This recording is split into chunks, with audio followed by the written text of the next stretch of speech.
ये कथा उस क्षण से आरंभ नहीं होती जब एक बालक ने माटी में सने हाथों से पहला धनुष थामा था।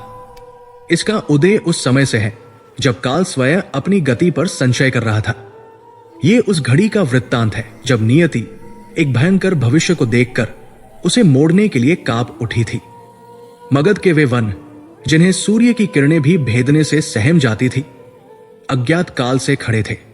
ये केवल वृक्षों के समूह नहीं थे, ये पृथ्वी के प्राचीनतम रहस्यों के मौन साक्षी थे। इन वनों की गहनता में जहां बाघ की दहाड़ भी घुटकर रह जाती थी और वायु भी अपना मार्ग भूल जाती थी, एक विशाल वटवृक्ष के नीचे सिद्ध योगी की काया समाधि में लीन थी। देह पर दीमकों ने घर बना लिए थे, लताओं ने उन्हें पर्वत का अंग समझकर जकड़ लिया था और नथुनों से रेंगते सर्प भी उनकी श्वास की शीतलता से प्रभावित होकर वही कुंडली मारे बैठे रहते। वे योगी जो होने और न होने के भेद से परे जा चुके थे, दशकों से ब्रह्मांडीय चेतना में विलीन थे। उनका अस्तित्व भौतिक नहीं, केवल एक स्पंदन मात्र रह गया था। और उसी ब्रह्मांडीय स्पंदन में एक दिन एक भयंकर असंतुलन उत्पन्न हुआ। यह किसी भूचाल या प्रलय का स्पंदन नहीं था, यह उससे कहीं अधिक सूक्ष्म और विनाशकारी था। यह भविष्य के गर्भ से आती एक चीत्कार थी। योगी की तंद्रा टूटी, उनकी सहस्रों वर्षों की साधना का मौन आने वाले कल के एक ही क्षण की आहट से खंडित हो गया था। उन्होंने अपनी चेतना को देह में नहीं अपितु काल समय के प्रवाह में उतारा। वे देखने लगे। जो उन्होंने देखा वो हिम्मत के पिघलने से भी अधिक भयावह था। उन्होंने देखा एक कुरुक्षेत्र नहीं, अपितु उससे भी पहले का एक रण, एक ऐसी समर भूमि जहां धर्म और अधर्म की सेनाएं अभी स्पष्ट रूप से विभाजित नहीं हुई थी, जहां निष्ठाएं धुंधली थी और प्रतिज्ञाएं स्वार्थ से सनी थी। इस रण के मध्य जहां आर्यावर्त के समस्त महारथी किंकर्तव्य विमूढ़ खड़े थे, एक योद्धा खड़ा था। उसका वर्ण सांध्यकाल के मेघों जैसा था। उसकी भुजाएं आजानु थी और उसकी आंखों में वन की क्रूरता और तपस्वी की एकाग्रता का अद्भुत मिश्रण था। उसके हाथ में जो धनुष था वो पिनाक या शारंग का भ्रम उत्पन्न करता था और उसके तूणीर अक्षय प्रतीत होते थे। योगी ने देखा कि वो अकेला ही एक अक्षौहिणी सेना पर भारी था। उसके बाण सूर्य की गति से चलते थे। वे शत्रु के कवच को नहीं, उसके प्राण वायु को भेदते थे। तभी दृश्य बदला। योगी ने हस्तिनापुर के भावी स्तंभ श्वेत अश्वों वाले अर्जुन को उसके सम्मुख आते देखा। अर्जुन ने अपना गांडीव तानकर एक दिव्यास्त्र का संधान किया, पर इससे पहले कि वो मंत्र पूर्ण कर पाता, 100 बाणों की एक श्रृंखला ने उसके रथ, अश्वों और ध्वजा को खंडित कर दिया। अर्जुन स्तब्ध था। योगी ने सूर्यपुत्र कर्ण को अपने विजय धनुष के साथ देखा। कर्ण ने एक ही क्षण में सहस्र बाण चलाए, पर उस योद्धा ने वायु में ही उन बाणों को अपने बाणों से भस्म कर दिया। उसका संधान कर्ण से भी तीव्र, उसका लक्ष्य कर्ण से भी अचूक था। यह योद्धा न तो अर्जुन से पराजित हो रहा था, न ही कर्ण से। वो उन दोनों की संयुक्त शक्ति से भी परे था। वो अकेला ही युद्ध का परिणाम तय कर रहा था। और तब योगी ने सबसे भयानक दृश्य देखा। वो योद्धा जिसके माथे पर भक्ति का तेज था, जिसकी उंगलियां वेदों की ऋचाओं की तरह अनुशासित थी, वो खड़ा था अधर्म की सबसे घनीभूत छाया के पार्श्व में। वो मगधनरेश जरासंध की सेना का सेनापति था, या संभवतः चैदिराज शिशुपाल का वो अस्त्र जिसे वो चक्रधारी कृष्ण के विरुद्ध उपयोग करने वाला था।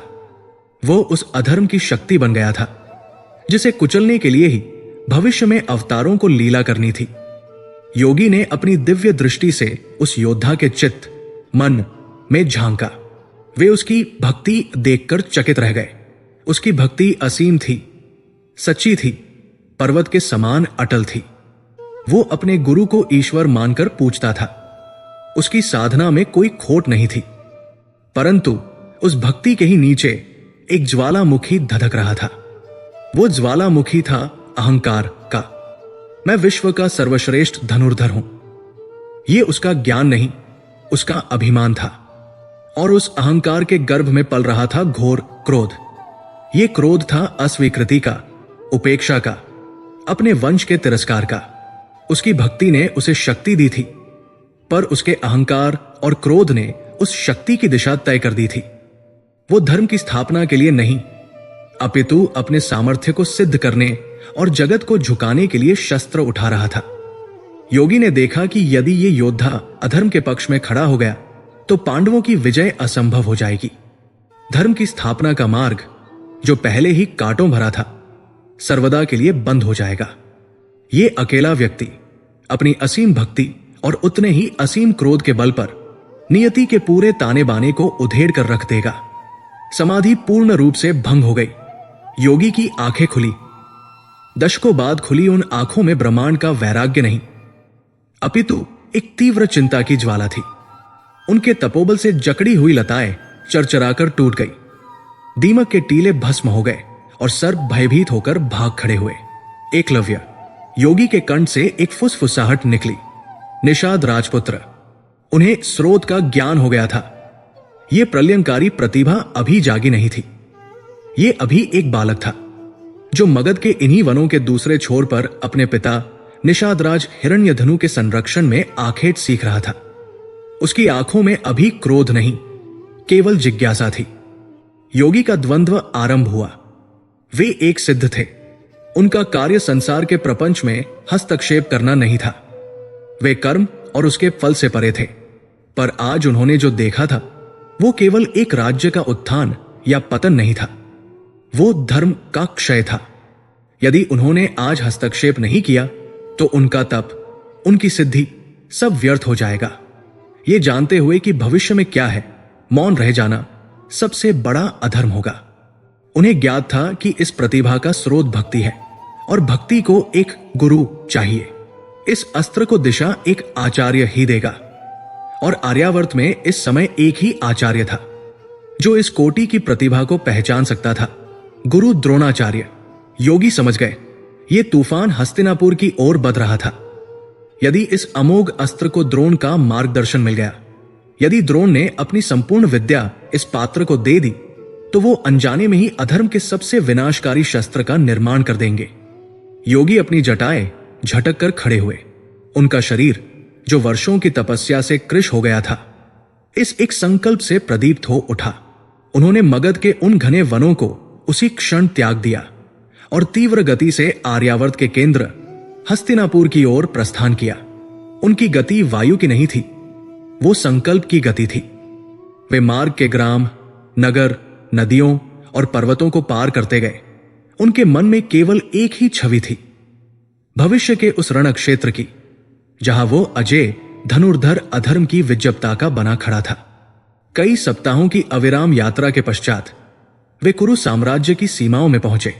हस्तिनापुर का कोलाहल, उसका वैभव, उसका राजनीतिक षड्यंत्र, सब कुछ उन्हें अपनी योग दृष्टि से स्पष्ट दिख रहा था। उन्हें राजमहल के अंधकार और प्रजा के मोह में कोई रुचि नहीं थी। वे सीधे यमुना के किनारे स्थित आचार्य द्रोण के उस गुरुकुल पहुंचे जहां आर्यावर्त का भविष्य गढ़ा जा रहा था। जब सिद्ध योगी ने आश्रम की सीमा में पग रखा तो अभ्यास का समस्त कोलाहल एक क्षण में शांत हो गया। राजकुमारों के हाथों से धनुष शिथिल पड़ गए, गदाएं भूमि पर स्थिर हो गई, वायु मानो जम सी गई थी। द्रोणाचार्य, जो उस समय अर्जुन को बाण संधान का कोई रहस्य समझा रहे थे, उन्होंने भी उस अभूतपूर्व तेज को अनुभव किया। उनके सम्मुख एक ऐसी हस्ती खड़ी थी जिसे संसार असंभव मानता था। केवल अस्थिपंजर शेष, भस्म से लिप्त देह, सूर्य को भी चुनौती देती आंखें और सिर पर जटाओं का ऐसा मुकुट जिसमें नक्षत्र उलझे प्रतीत होते थे। द्रोण कोई साधारण ब्राह्मण नहीं थे। वे महर्षि भरद्वाज के पुत्र थे। वे दिव्यास्त्रों के ज्ञाता थे। उन्होंने उस योगी की शक्ति को तत्काल पहचान लिया। यह कोई भिक्षा मांगने वाला तपस्वी नहीं था, ये काल का कोई दूत था। द्रोण ने अपना धनुष नीचे रखा और उस सिद्ध पुरुष को साष्टांग प्रणाम किया। वे राजकुमारों को दूर हटने का संकेत देकर योगी को एकांत कुटिया में ले गए। आपकी आज्ञा शिरोधार्य है, हे महात्मन, किंतु मैं आपकी वाणी का मर्म नहीं समझ पा रहा हूं। योगी ने आसन ग्रहण नहीं किया। वे बस कुटिया के मध्य खड़े होकर द्रोण की आंखों में सीधे देखने लगे। आचार्य द्रोण, तुम इस युग के सर्वश्रेष्ठ गुरु हो, पर तुम्हारी एक महत्वाकांक्षा है। तुम अर्जुन को विश्व का सर्वश्रेष्ठ धनुर्धर बनाना चाहते हो। द्रोण ने इस सत्य को स्वीकार करते हुए सिर झुकाया। यह उनकी प्रतिज्ञा थी। योगी ने कहा, तुम्हारी यह प्रतिज्ञा ही धर्म के मार्ग की सबसे बड़ी बाधा बनने वाली है, क्योंकि जिसे तुम सर्वश्रेष्ठ बनाना चाहते हो वो सर्वश्रेष्ठ नहीं है। द्रोण के मस्तक पर बल पड़ गए। ये उनके पुरुषार्थ को सीधी चुनौती थी। हे तपोधन, अर्जुन की प्रतिभा विलक्षण है। योगी ने बीच में ही काटा, किंतु प्रतिभा तप का स्थान नहीं ले सकती। एक ऐसी प्रतिभा आ रही है जिसने तुम्हारी अनुपस्थिति में ही तुम्हें अपना गुरु मानकर ऐसी साधना की है जो अर्जुन के सामर्थ्य से भी परे है। एक ऐसा तप जो अडिग है, एक ऐसी भक्ति जो सच्ची है। द्रोण के मन में एक क्षण के लिए गर्व का भाव आया। कोई है जो अर्जुन से भी बेहतर है और वह मुझे गुरु मानता है। योगी ने द्रोण के मन के भाव पढ़ लिए। प्रसन्न मत हो आचार्य, क्योंकि यही भक्ति जब तुम्हारे द्वारा अस्वीकृत होगी तो वो संसार के सबसे भयंकर क्रोध में बदल जाएगी। यही प्रतिभा जब अहंकार से ग्रसित होगी तो वो अधर्म का शस्त्र बन जाएगी। योगी ने अपनी आंखें मूंदी। कुटिया के भीतर का वातावरण बदल गया। द्रोण को अब योगी नहीं दिख रहे थे। उन्हें मगध के वन, जरासंध का दरबार और भविष्य की वो समर भूमि दिखने लगी जो योगी ने देखी थी। उन्होंने उस मेघवर्ण योद्धा को देखा। उन्होंने उसे अर्जुन को परास्त करते देखा, कर्ण को विफल करते देखा। उन्होंने उसकी आंखों में अपने द्रोण लिए असीम भक्ति देखी और साथ ही शेष संसार के लिए असीम घृणा भी देखी। दृश्य भंग हुआ। द्रोण का शरीर पसीने से भीग गया था। ये असंभव था। कोई अर्जुन को कैसे? वो आएगा। योगी की आवाज ने उन्हें यथार्थ में वापस खींचा। वो निषाद राजपुत्र है। उसका नाम एकलव्य है। वो तुमसे शिक्षा की भिक्षा मांगेगा। उसकी भक्ति देखकर तुम्हारा हृदय द्रवित हो जाएगा।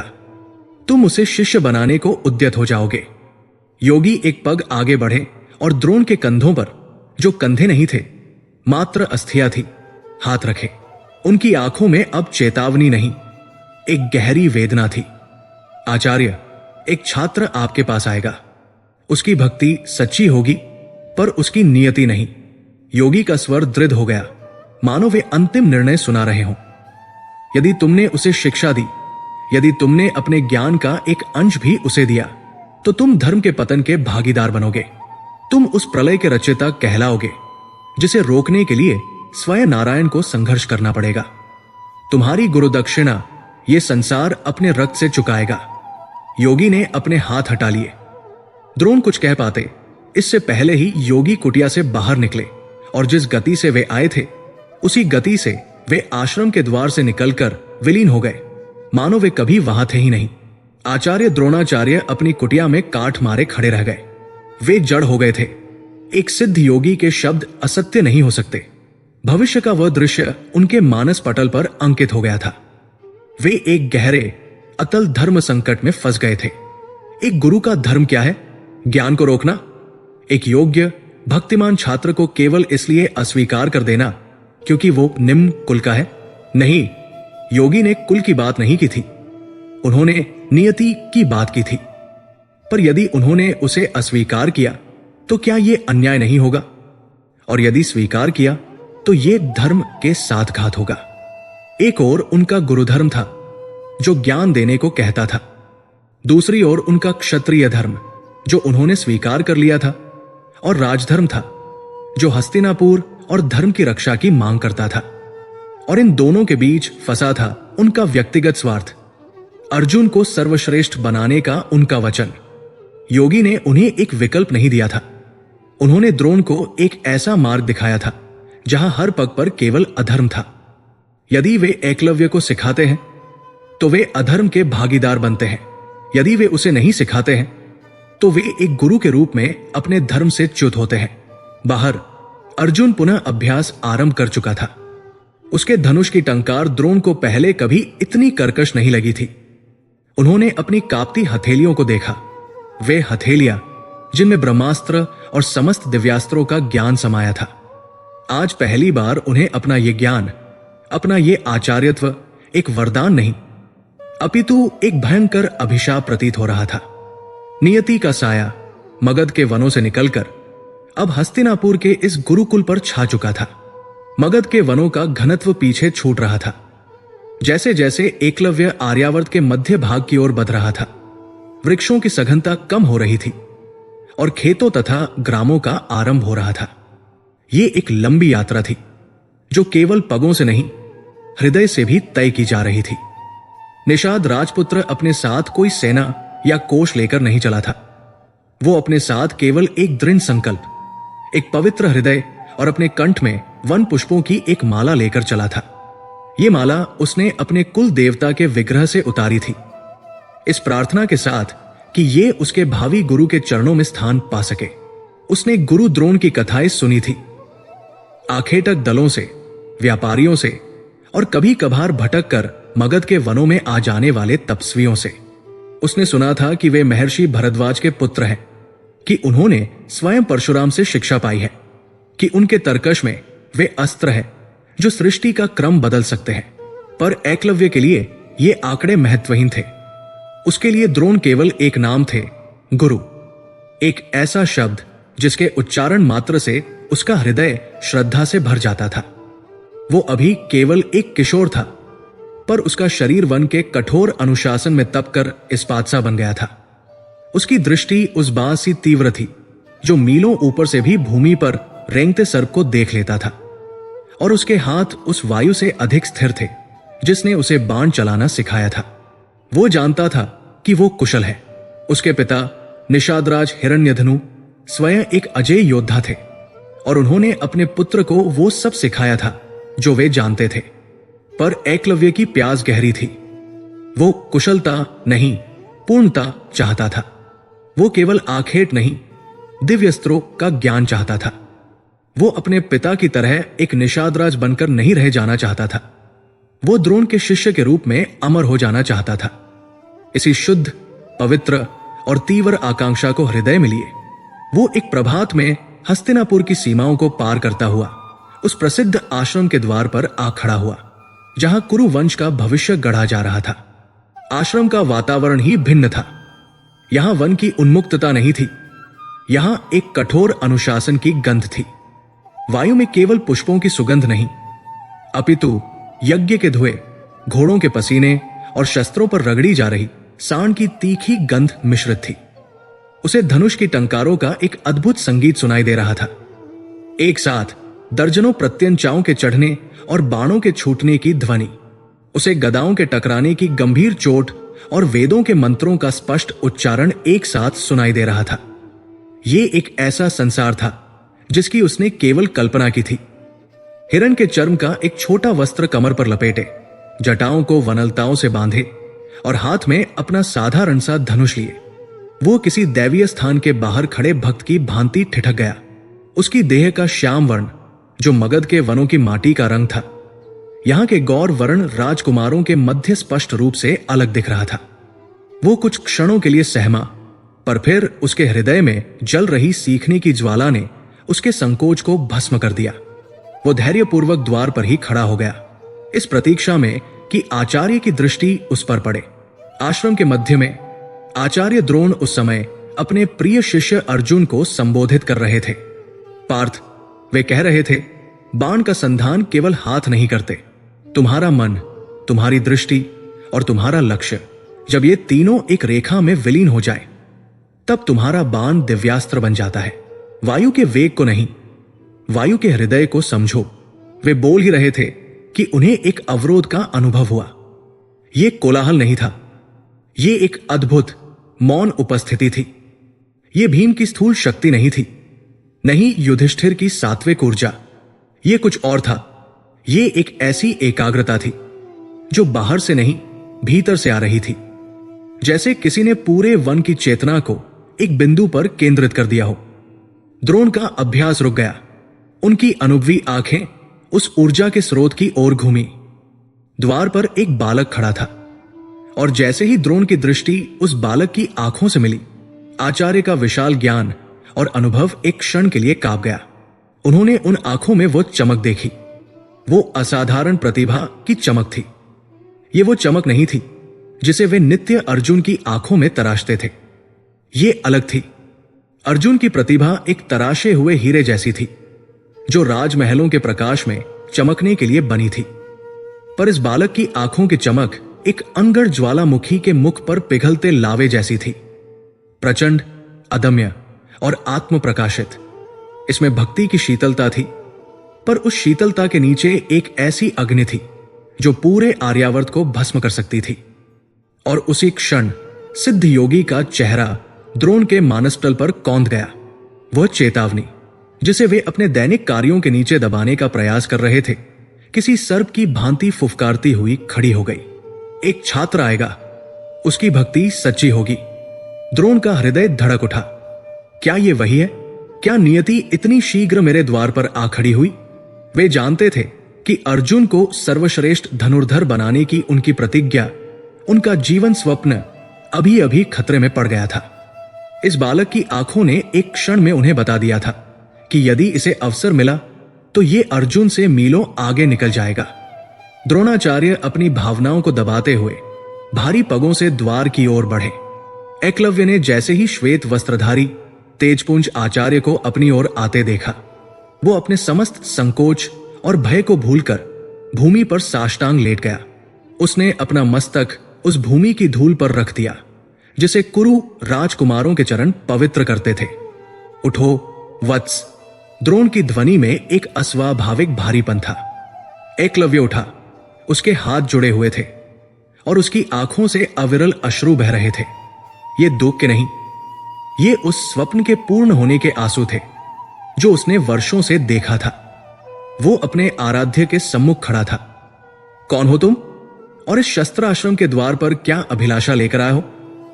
द्रोण ने पूछा। यद्यपि वे उत्तर जानते थे, एकलव्य का कंठ रूंध गया। उसने अपने गले से वो वन पुष्पों की माला उतारी और कांपते हाथों से आचार्य के चरणों की ओर बढ़ाई। गुरुदेव, हे आचार्य शिरोमणि, मैं मगध के घने वनों से आया हूं। मैं निषादराज हिरण्यधनु का पुत्र हूं। उसने एक गहरी श्वास ली और वे शब्द कहे जिसने नियति के चक्र को गति दे दी। मेरा नाम एकलव्य है। मैं एक निषाद राजपुत्र हूं। जैसे ही निषाद राजपुत्र शब्द द्रोण के कानों में पड़े, उन्हें ऐसा लगा जैसे किसी ने उनके हृदय में तप्त शलाका चुभो दी हो। योगी की भविष्यवाणी अक्षरशः सत्य हो गई थी। स्रोत निषाद, राजपुत्र एकलव्य है। द्रोण ने एक क्षण के लिए अपनी आंखें मूंद ली। उनका धर्म संकट, जो उस दिन योगी के जाने के बाद से सुलग रहा था, अब एक दावानल बनकर उन्हें भस्म करने लगा। उनके भीतर का गुरु चीत्कार कर उठा। द्रोण, आंखें खोलो, देखो ये कौन है। ये वो भक्ति है जिसकी तुम कल्पना करते हो। ये वो शिष्य है जिसकी प्रतीक्षा हर आचार्य को होती है। इसका हृदय एक स्वच्छ स्लेट के समान है जिस पर तुम ज्ञान का महाकाव्य लिख सकते हो। इसे स्वीकार करो, ये तुम्हारा धर्म है। परंतु तत्काल योगी की छवि पुनः उभरी। भविष्य का वो दृश्य, वो अजेय योद्धा जो अधर्म की ओर से लड़ रहा था। अर्जुन की हार, कर्ण की विफलता, धर्म की स्थापना में सबसे बड़ी बाधा। योगी की चेतावनी उनके कानों में गूंजी। यदि तुमने उसे शिक्षा दी तो तुम धर्म के पतन के भागीदार बनोगे। एक पलड़े पर उनका गुरुधर्म था जो कहता था, ज्ञान दो, इस पात्र को मत ठुकराओ, ये पाप होगा। दूसरे पलड़े पर युग धर्म था जो कहता था, इस ज्ञान को रोको, ये भविष्य में धर्म का सहार करेगा, ये महापाप होगा। वे एक ऐसे चौराहे पर खड़े थे जहां से निकलने वाला हर मार्ग केवल अधर्म की ओर जाता था। यदि वे एकलव्य को सिखाते हैं तो वे युग के प्रति अधर्म करते हैं। यदि वे एकलव्य को नहीं सिखाते हैं तो वे ज्ञान और अपने गुरुपद के प्रति अधर्म करते हैं। और इन दोनों के बीच कहीं दबी पड़ी थी उनकी व्यक्तिगत प्रतिज्ञा, अर्जुन को सर्वश्रेष्ठ बनाने का उनका अहंकार। वे समझ गए कि एकलव्य की उपस्थिति ने उनके इस अहंकार को भी चुनौती दे दी थी। द्रोण ने निर्णय ले लिया। उन्होंने उस असहनीय पीड़ा को चुना जो एक गुरु को योग्य शिष्य को ठुकराकर होती है, बजाय उस पीड़ा के जो संपूर्ण युग को धर्म भ्रष्ट होता देखकर होती। उन्होंने युग धर्म को अपने गुरु धर्म से ऊपर रखा, परंतु वे ये भी जानते थे कि इस ज्वाला को बुझाना आसान नहीं होगा। यह भक्ति इतनी गहरी थी कि एक साधारण न इसे रोक नहीं पाएगा। यदि उन्होंने केवल यह कहा कि मैं तुम्हें नहीं सिखा सकता, तो यह बालक यही कहीं कुटिया बनाकर बैठ जाएगा, उनकी सेवा करेगा और उनके मौन को ही अपनी स्वीकृति मान लेगा। नहीं, इस भक्ति को तोड़ना होगा, इस विश्वास को जड़ से उखाड़ना होगा, इस शुद्ध हृदय में इतना विष भरना होगा कि ये द्रोण नाम से ही घृणा करने लगे। ये सोचते हुए आचार्य द्रोण ने अपने हृदय के समस्त वात्सल्य और करुणा पर एक वज्रकठोर मुखौटा चढ़ा लिया। उनकी आंखों की कोमलता एक क्षण में विलीन हो गई और उसकी जगह एक ऐसी क्रूर भेदभावपूर्ण शीतलता ने ले ली, जिसे देखकर पास खड़े दुर्योधन और दुःशासन भी एक क्षण के लिए सिहर गए। द्रोण एक पग पीछे हट गए, जैसे एकलव्य के चरणों की धूल भी उन्हें अपवित्र कर देगी। उनकी ध्वनि, जो अब तक मेघ गंभीर थी, अब चाबुक की फटकार जैसी कर्कश हो गई थी। निषाद शब्द में इतना विष था कि एकलव्य को लगा जैसे किसी ने उसे डस लिया हो। उसकी आंखों के आंसू वही जम गए। तुम एक आखेटक के पुत्र हो? द्रोण की आवाज पूरे आश्रम में गूंज उठी, जिससे सारे राजकुमारों का अभ्यास रुक गया और वे ये तमाशा देखने के लिए एकत्र होने लगे। अर्जुन, भीम, युधिष्ठिर सब आ गए। तुम जो वन में निरीह पशुओं का वध करके अपना जीवन यापन करते हो, तुम जिसका कुल धर्म ग्रंथों के ज्ञान से अनभिज्ञ है, तुम साहस कैसे किया तुमने एक क्षत्रिय गुरुकुल में पग रखने का? एकलव्य कांप गया। ये वो आचार्य नहीं थे जिनकी उसने कल्पना की थी। गुरुदेव, मैं ज्ञान, मैं केवल शिक्षा। शिक्षा? द्रोण अट्टहास कर उठे। वो एक सूखी, कंठ फाड़ देने वाली हंसी थी। शिक्षा तुम्हारे जैसों के लिए नहीं बनी है, निषाद पुत्र। ये दिव्यास्त्र, ये धनुर्विद्या की पवित्र परंपरा, ये क्षत्रियों के लिए है जो राज्यों की रक्षा करते हैं, या ब्राह्मणों के लिए है जो धर्म की रक्षा करते हैं। वे एकलव्य के पास आए और उसकी आंखों में घूरते हुए कहा, तुम इस विद्या का क्या करोगे? अपने वन में अधिक कुशलता से शूकरों और मृगों का आखेट करोगे, या अपने जैसे वनवासियों का एक दल बनाकर राजमार्गों पर दस्युकर्म करोगे? ये एक घोर अपमान था। ये उस राजपुत्र के चरित्र पर, उसके कुल पर, उसके उद्देश्य पर एक निर्मम प्रहार था। दुर्योधन और उसके भाई दबी हंसी हंसने लगे। कर्ण, जो वही खड़ा था, उसे अपना अपमान याद आ गया और उसने मुट्ठियां भींच ली। अर्जुन असहज खड़ा था। उसे अपने गुरु का यह रूप समझ नहीं आ रहा था। युधिष्ठिर ने पीड़ा से आंखें फेर ली। एकलव्य का चेहरा तमतमा गया था। अपमान की अग्नि उसके आंसुओं को सुखा चुकी थी। उसने अपने जीवन में कभी ऐसा तिरस्कार नहीं झेला था। परंतु आचार्य, मेरी भक्ति, उसके कंठ से केवल इतना ही निकल सका। द्रोण ने इस अंतिम तर्क को भी कुचलने का निर्णय ले लिया। यही वो भक्तियां थी जिसे उन्हें नष्ट करना था। भक्ति? द्रोण ने घृणा से थूकते हुए कहा, भक्ति तो एक श्वान भी अपने स्वामी से करता है। इसका अर्थ यह नहीं कि स्वामी उसे अपने साथ एक पंक्ति में बिठाकर भोजन कराएगा। तुम्हारी भक्ति अपात्र है, अशुद्ध है। तुमने मुझे अपना गुरु मानकर मेरा ही अपमान किया है। यह अंतिम प्रहार था, यह असहनीय था। अपनी ये वन पुष्पों की माला और अपना ये आदिम धनुष उठाओ, द्रोण ने गर्जना की, और इस आश्रम से बाहर निकल जाओ। ये पवित्र भूमि कुरु कुमारों की है। तुम्हारी छाया भी इस भूमि को अपवित्र कर देगी। जाओ यहां से और पुनः कभी हस्तिनापुर की ओर देखने का दुस्साहस मत करना। एकलव्य स्तब्ध खड़ा था। उसका संसार, उसके स्वप्न, उसका आराध्य, सब कुछ एक क्षण में खंड खंड होकर बिखर गया था। उसे राजकुमारों की हंसी सुनाई दे रही थी। उसे अपने गुरु की वो कठोर छवि दिख रही थी। उसके भीतर कुछ टूट गया। वो भक्ति नहीं थी, वो उसका विश्वास था। उसकी आंखों में अब आंसू नहीं थे, उनमें एक गहरा अथाह दुख भर गया था। एक ऐसा घाव लग गया था जिसे समय भी शायद कभी नहीं भर पाएगा। उसने उन वन पुष्पों की माला को, जिसे वो इतनी श्रद्धा से लाया था, भूमि से नहीं उठाया। वो वही धूल में पड़ी रही। उसने अपने गुरु को एक अंतिम बार देखा, उन आंखों से जिनमें अब कोई श्रद्धा नहीं थी, केवल एक मूक प्रश्न था। फिर बिना एक शब्द कहे वो पलटा। वो भागा नहीं, वो रोया नहीं, वो गिड़गिड़ाया नहीं। निषाद राजपुत्र का स्वाभिमान, जिसे द्रोण ने कुचलना चाहा था, उसे थामे हुए था। वो शांत किंतु दृढ़ पगों से आश्रम के द्वार से बाहर निकल गया। उसके हर पग में एक अस्वीकृत शिष्य का मौन विलाप था। द्रोणाचार्य तब तक उस दिशा में देखते रहे जब तक एकलव्य की आकृति वृक्षों में विलीन नहीं हो गई। राजकुमारों की हंसी भी अब बंद हो चुकी थी। आश्रम में एक भयानक सन्नाटा छा गया था। द्रोण अपनी कुटिया में लौटे। उनका शरीर कांप रहा था।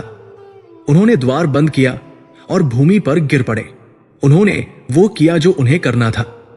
उन्होंने युग धर्म की रक्षा के लिए अपने गुरुधर्म की बलि दे दी थी, परंतु उन्हें उस बालक की अंतिम दृष्टि याद थी।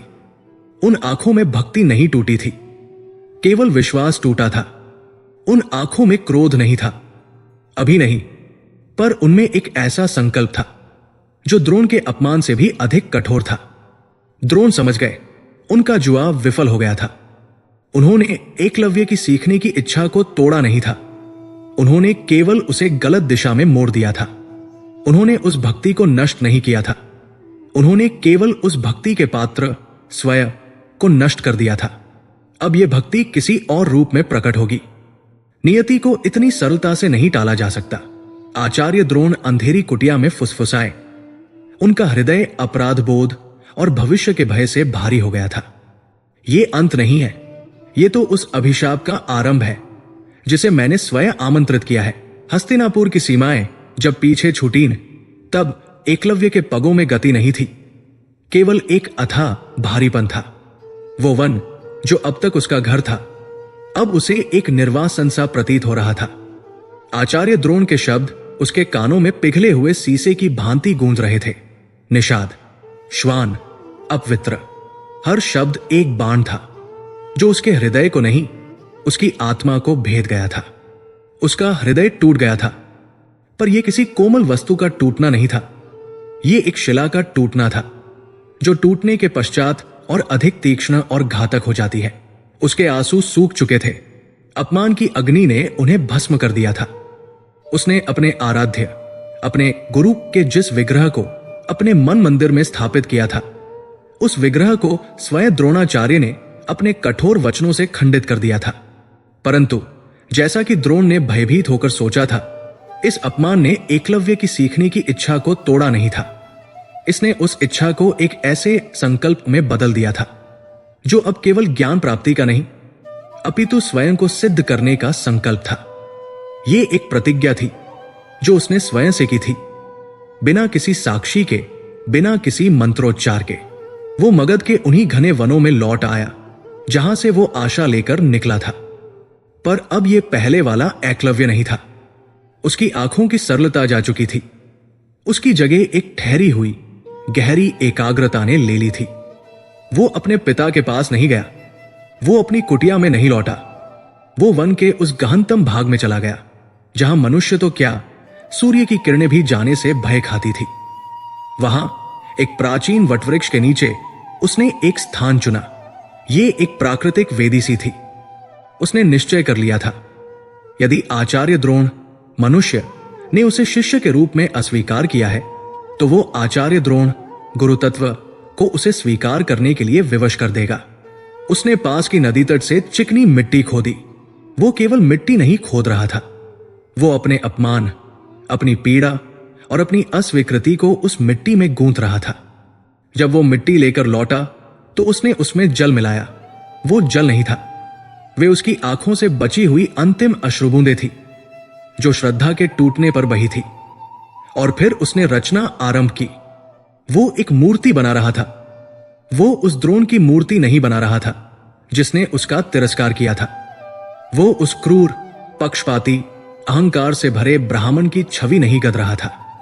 नहीं, वह उस गुरु की मूर्ति बना रहा था जिसकी कथाएं सुनकर वो बड़ा हुआ था।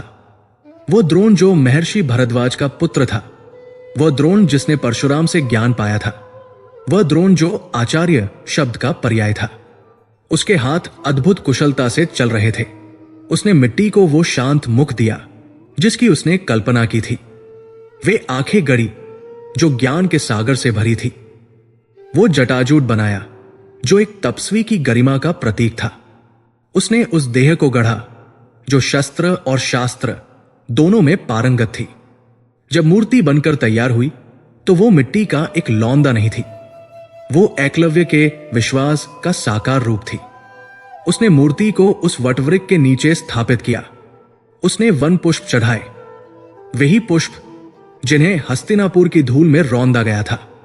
गुरुदेव वो मूर्ति के समक्ष हाथ जोड़कर खड़ा हुआ। उसकी आवाज दृढ़ थी, आपने अपनी देह से मुझे अस्वीकार कर दिया, आपने मुझे अपने आश्रम से निष्कासित कर दिया, किंतु मैं एकलव्य निषाद राजपुत्र आज इसी क्षण इस वन की, इन वृक्षों की और इस पृथ्वी की साक्षी में आपको अपने गुरुपद पर वरण करता हूं। आपकी ये मृतिका की मूर्ति ही मेरा आश्रम है और आपकी मौन उपेक्षा ही मेरी दीक्षा है। उसने अपना धनुष उठाया और उस दिन आर्यावर्त के इतिहास की सबसे अभूतपूर्व और सबसे भयावह तपस्या का आरंभ हुआ। यह केवल अभ्यास नहीं था, ये योग था। एकलव्य प्रातः सूर्योदय से पूर्व उठता, वो पहले उस मिट्टी की मूर्ति की पूजा करता। वो उसे वैसे ही पूजता जैसे कोई भक्त अपने इष्ट देव को पूजता है। वो मूर्ति से बात करता, गुरुदेव आज मुझे बाण की गति को वायु की गति से तीव्र करना सिखाइए। और फिर वो अपने लक्ष्य के सम्मुख खड़ा हो जाता। वो समाधि में चला जाता। उसका हृदय टूट चुका था, पर उसका संकल्प नहीं। उसकी भक्ति को ठोकर लगी थी, पर वो नष्ट नहीं हुई थी। वो और अधिक एकाग्र और अधिक प्रचंड हो गई थी। ये भक्ति अब किसी मनुष्य के प्रति नहीं थी, ये ज्ञान के उस सिद्धांत के प्रति थी जिसे वह द्रोण मानता था। सप्ताह बीते, फिर मास, फिर ऋतुएं बदलने लगी। एकलव्य ने अपने केश नहीं काटे, नहीं उसने अपने वस्त्रों पर ध्यान दिया। उसका शरीर वन की कठोरता में तप रहा था। वो अब भोजन के लिए आखेट नहीं करता था। कंदमूल जो मिल जाता वही पर्याप्त था। उसका संपूर्ण अस्तित्व एक ही बिंदु पर केंद्रित हो गया था। वो धनुष, वो लक्ष्य और सामने बैठी वो मिट्टी की मूर्ति। उसकी ये तपस्या इतनी तीव्र, इतनी एकनिष्ठ थी कि उसने एक योगिक अवस्था को प्राप्त कर लिया। उसका मन बाहरी संसार से कट गया। उसे अब पक्षियों का कलरव या हिंसक पशुओं की गर्जना सुनाई नहीं देती थी। उसे केवल एक ही ध्वनि सुनाई देती थी, उसके अपने रक्त का प्रवाह, जो उसके कानों में धनुष की टंकार सा बजता था। यहीं पर रहस्य और गहरा गया। वो मूर्ति जिसे उसने अपने हाथों से गढ़ा था, अब केवल मिट्टी का प्रतीक नहीं रह गई थी, वो एक माध्यम बन गई थी। एकलव्य की चेतना, जो अस्वीकृति की पीड़ा से मतकर अपनी साधारण सीमाओं को लांघ चुकी थी, उस मूर्ति के द्वारा सीधे गुरुतत्व, सार्वभौमिक ज्ञान से जुड़ गई। ये ज्ञान का वो अक्षय भंडार था जो किसी एक व्यक्ति जैसे द्रोण की धरोहर नहीं था, ये ब्रह्मांडीय चेतना में अंकित था। द्रोण ने जो ज्ञान परशुराम से पाया था, परशुराम ने जो शिव से पाया था, एकलव्य अब सीधे उसी मूल स्रोत से जुड़ गया था। उसकी भक्ति और उसका संकल्प वो कुंजी बन गए थे जिसने ज्ञान के उस महासागर का द्वार खोल दिया था। वो ऐसी धनुर्विद्या सीखने लगा जो द्रोण ने स्वयं अर्जुन को भी नहीं सिखाई थी। उसने पहले शब्दभेदी बाण साधा, उसने आंखों पर पट्टी बांध ली। मूर्ति के सम्मुख बैठकर वो केवल ध्वनियों पर ध्यान केंद्रित करने लगा। वो पत्तों के गिरने की ध्वनि और ओस की बूंद के टपकने की ध्वनि के भेद को समझने लगा। कुछ ही मास में वो केवल ध्वनि के आधार पर उस वृक्ष के अदृश्य घोंसले में बैठे पक्षी के पंख को भेद सकता था, बिना पक्षी को कोई क्षति पहुंचाए। पर वो यहां नहीं रुका।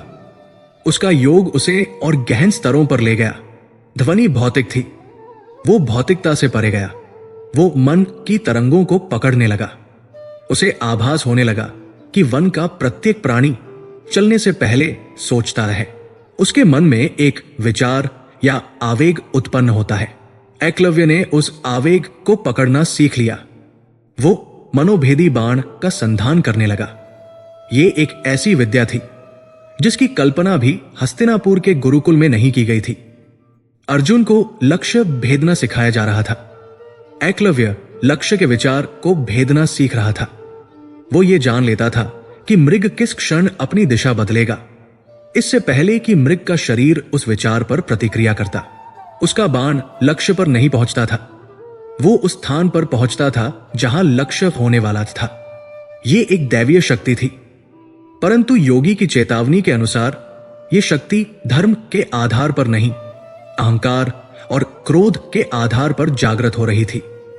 एकलव्य का अहंकार यह था कि मैं उस गुरु से भी अधिक ज्ञान प्राप्त करूंगा जिसने मुझे अस्वीकार किया, और उसका क्रोध, द्रोण के प्रति वो अपमान अभी भी एक अंगारे की भांति उसके चित्त के तल में दबा हुआ था। वो अनजाने में उसी अधर्म की सबसे विनाशकारी शक्ति को जागृत कर रहा था। वो जो सीख रहा था वो विद्या नहीं, अस्त्र था। एक ऐसा अस्त्र जिसे चलाने वाले के पास धर्म का संतुलन नहीं था। ये तपस्या वर्षों तक चली। एकलव्य अब बालक नहीं रहा था। वो एक युवा तेजस्वी योद्धा बन गया था। उसका शरीर सधा हुआ, दृष्टि स्थिर और हाथ वज्र के समान कठोर हो गए थे। उसका आत्मविश्वास अब अहंकार की सीमाओं को छू रहा था। वो जानता था कि वो सर्वश्रेष्ठ है। एक दिन वो अपनी योगिक समाधि के गहनतम शिखर पर था। वह एक को अनेक में विभाजित करने के रहस्य पर ध्यान कर रहा था। कैसे एक ही बाण 7 लक्ष्यों को एक साथ भेद सकता है। उसकी एकाग्रता इतनी तीव्र थी कि उसे लग रहा था मानो वो स्वयं वो मिट्टी की मूर्ति बन गया हो और द्रोण का गुरुतत्व उसके भीतर प्रवाहित हो रहा हो। तभी उसके ध्यान में बाधा पड़ी। हिरणों का एक झुंड जो शायद किसी शिकारी से भयभीत होकर भाग रहा था, कोलाहल करता हुआ उसके उस पवित्र अभ्यास स्थल में घुस आया। वे चौकड़ियां भर रहे थे। उनकी खुरों की टापों से वो शांति भंग हो रही थी जिसे साधने में एकलव्य को वर्षों लगे थे। एक हिरण अपनी उछल कूद में उस जलपात्र से टकरा गया जिसे एकलव्य ने अपने गुरु के अभिषेक के लिए रखा था। जल ढुलक गया, समाधि टूट गई। एकलव्य की आंखें खुली, पर ये वे आंखें नहीं थी जो समाधि में लगी थी। ये वे आंखें थी जिनमें योगी ने भविष्य का प्रलय देखा था। एक क्षणिक किंतु ज्वालामुखी जैसा प्रचंड क्रोध का आवेग उसके भीतर उठा। यह केवल ध्यान भंग होने का क्रोध नहीं था, यह उसके गुरु के अपमान का क्रोध था। इन निरीह पशुओं ने उसके गुरु के अभिषेक जल को अपवित्र कर दिया था। उसका दबा हुआ वर्षों पुराना क्रोध जिसे उसने तपस्या के नीचे छिपा रखा था, एक क्षण में बाहर आ गया। धृष्ट वो गरजा। उसका हाथ उसके तूणीर तक गया और वापस प्रत्यंचा तक आया। ये सब एक ही पलक झपकने में हो गया। ये गति माननेत्रों के लिए असंभव थी। उसने एक नहीं 7 बाणों का संधान एक साथ किया। ये एक ऐसा कौशल था जिसे साधने का वो अभी केवल ध्यान ही कर रहा था, पर क्रोध के उस आवेग ने उस ज्ञान को सिद्ध कर दिया था। शू की एक ही ध्वनि हुई जैसे किसी सर्प ने फुफकार मारी हो। हिरणों का झुंड जो भागने ही वाला था वही जड़ हो गया। वे कांप रहे थे। एकलव्य के वे 7 बाण बिना किसी भी हिरण को छुए, बिना उनकी खाल को खरोंचे, उनके चारों ओर भूमि में धंसकर एक पिंजरा बना चुके थे। 2 बाण उनके आगे के मार्ग को रोक रहे थे, 2 पीछे, 2 दोनों पार्श्वों में और एक 7वां बाण। एक 7वां बाण उन सभी के ऊपर से गुजरकर एक वृक्ष की डाल में ऐसे धंसा था कि वह उस पिंजरे की छत बन गया था। यह एक असंभव कौशल था। यह धनुर्विद्या की पराकाष्ठा थी। यह वो शक्ति थी जिसे देखकर अर्जुन और कर्ण भी नतमस्तक हो जाते। हिरण उस बाणों के पिंजरे में भय से कांप रहे थे। एकलव्य का क्रोध उतनी ही तेजी से शांत हुआ जितनी तेजी से वो चढ़ा था। उसने अपने हाथों की ओर देखा, फिर अपने धनुष की ओर और फिर उस बाणों के पिंजरे की ओर। उसके होठों पर एक मुस्कान आई। यह एक योगी की शांत मुस्कान नहीं थी, यह एक योद्धा की अपनी शक्ति को परख लेने वाली संतुष्टि की मुस्कान थी। यह उस अहंकार की मुस्कान थी जिसने आज अपना पहला प्रमाण देख लिया था। वो अपनी शक्ति पर मुस्कुराया, पर वो नहीं जानता था कि उसकी यह मुस्कान वास्तव में नियति की मुस्कान थी। वो मुस्कान उस योगी की चेतावनी के सत्य होने की मुस्कान थी। अभिशाप जागृत हो चुका था। वर्षों का समय नदी के प्रवाह की भांति हस्तिनापुर के गुरुकुल से होकर बह गया था। आचार्य द्रोण के सान्निध्य में राजकुमार अब परिपक्व योद्धा बन चुके थे। अर्जुन की ख्याति आर्यावर्त के कोने कोने में फैलने लगी थी। उसकी एकाग्रता, उसका संधान, उसका अपने गुरु के प्रति समर्पण उसे अपने समकालीनों से मीलों आगे ले गया था। द्रोण अपने इस प्रतिभावान शिष्य को देखकर अपने उस धर्म संकट को लगभग भूलने लगे थे। वो सिद्ध योगी की चेतावनी, वो भय, वो अपराध बोध समय की धूल के नीचे कहीं गहरे दब गया था। उन्होंने स्वयं को आश्वस्त कर लिया था कि उन्होंने जो किया वो युग धर्म की रक्षा के लिए आवश्यक था। वो निषाद बालक, वो अब तक तो धनुष चलाना भी भूल गया होगा। अपमान की अग्नि, वे सोचते थे, प्रतिभा को नहीं, संकल्प को जला देती है। इसी आत्मविश्वास और संतोष के भाव के साथ एक दिन आचार्य द्रोण ने कुरु कुमारों के लिए एक वृहद आखेट का आयोजन किया। यह केवल मनोरंजन नहीं था, यह युद्ध कला की एक व्यवहारिक परीक्षा थी। घने वन में आखेट करना, द्रुत गति से भागते पशु पर संधान करना और समूह में रहकर भी अपनी व्यूहरचना को बनाए रखना, यह सब राजसी शिक्षा का एक अभिन्न अंग था। आश्रम से एक विशाल दल चला। कौरव और पांडव अपने अपने रथों पर अपने श्रेष्ठ अश्वों और तीक्ष्ण शस्त्रों से सुसज्जित थे। उनके साथ दासों, सेवकों और कुशल श्वान रक्षकों का एक समूह था, जो हाक लगाकर पशुओं को राजकुमारों की ओर ले जाने में निपुण थे। दुर्योधन का उत्साह चरम पर था। उसकी गदा उसके रथ में बंधी थी, पर आज उसका मोह धनुष पर अधिक था। वो अर्जुन से स्वयं को श्रेष्ठ सिद्ध करने का कोई अवसर नहीं छोड़ना चाहता था। भीम अपनी गदा को अपने विशाल कंधों पर टिकाए आखेट से अधिक वन के कंदमूल और मधुछत्तों में रुचि ले रहे थे। युधिष्ठिर अपने धर्म के अनुरूप आखेट की इस हिंसा से कुछ विरक्त थे, पर गुरु की आज्ञा और राजधर्म के पालन हेतु वे भी साथ थे। और उनके मध्य श्वेत अश्वों से जुते रथ पर अर्जुन खड़ा था। उसका गांडीव अभी उसके हाथ में नहीं था, पर उसका ध्यान किसी योगी की भांति अपने चारों ओर के वातावरण पर केंद्रित था। उसकी दृष्टि वायु में पत्तों की सरसराहट को पत रही थी। द्रोणाचार्य स्वयं एक पृथक रथ पर आरूढ़ थे। वे अपने शिष्यों की प्रत्येक गतिविधि का सूक्ष्मता से अवलोकन कर रहे थे। वे उसी वन में प्रवेश कर रहे थे जिसकी सीमाएं मगध के उन गहन वनों से मिलती थी। परंतु द्रोण इस बात से अनभिज्ञ थे। उनके लिए यह केवल हस्तिनापुर के अधिकार क्षेत्र का एक आखेटवन था। कोलाहल आरंभ हुआ। शंखों की ध्वनि, जो आखेट के आरंभ का प्रतीक थी, घोड़ों की हिनहिनाहट और श्वान रक्षकों के ललकारने की ध्वनियों से वन का मौन भंग हो गया। सबसे आगे कुरु वंश के सर्वश्रेष्ठ आखेटक श्वान, कुत्ते छोड़े गए। वे वायु को सूंघते हुए किसी भी संभावित शिकार की गंध का पीछा करने लगे।